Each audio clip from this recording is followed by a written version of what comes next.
Now we are going to discuss question number 6.16, and in this question it is given two identical ball bearing in contact with each other. You can see this is ball number 2 and 3, clear, and resting on a frictionless table. Resting on a frictionless table are hit head on by another ball bearing of same mass moving initially with speed v. Okay, fine. If collision is elastic, now it is given here we have elastic collision, then which of the following is a possible result after collision? Clear? Now, how can we solve this question? So, actually the most important term is here elastic collision. Clear? So, actually we know in elastic collision we have same linear momentum of a system, as well as we can say total kinetic energy of that system always remain conserved. Clear? But if we talk about linear momentum of a system, so linear momentum is also conserved in an inelastic collision also. Clear? That's why the most important parameter that we can check here, that is total kinetic energy of a system before collision and after collision. Clear? So now I am going to write here first kinetic energy before collision. So I can say K initial is given by half of m v square plus I can say half twice m, and I can say both are at rest. Clear? So I can say this is 0. Clear? So from here we can see, we can write like this, half of mv square. Clear to everyone?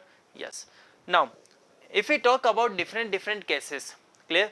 So first if I calculate case number 1, clear?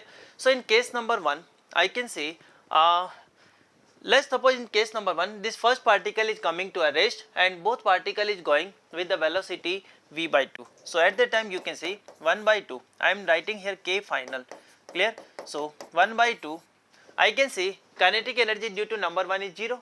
Clear? Directly I am writing for 2 and 3, so twice m, and we can say this v by 2 whole square. Clear?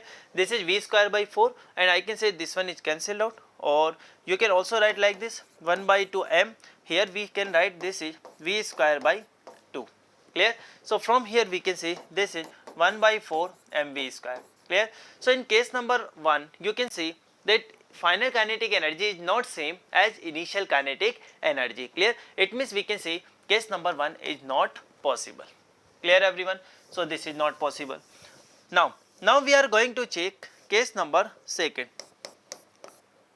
Now we are going to check case number 2nd. So in case number 2nd I can say 1 and 2 both stick to each other and come to rest. It means velocity is 0, so its kinetic energy is 0. But now I am writing like this, k final equal to 1 by 2 mass of ball number 3, this is m, and we can say this is mv square. Clear?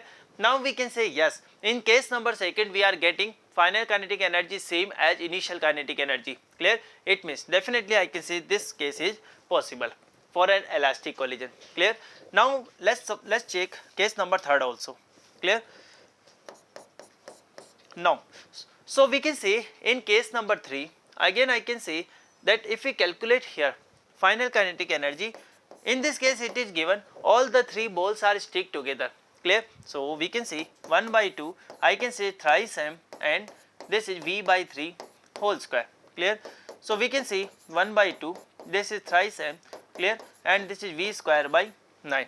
Clear? I can say this one is 3. So from here we can say 1 by 6 mv square. Clear?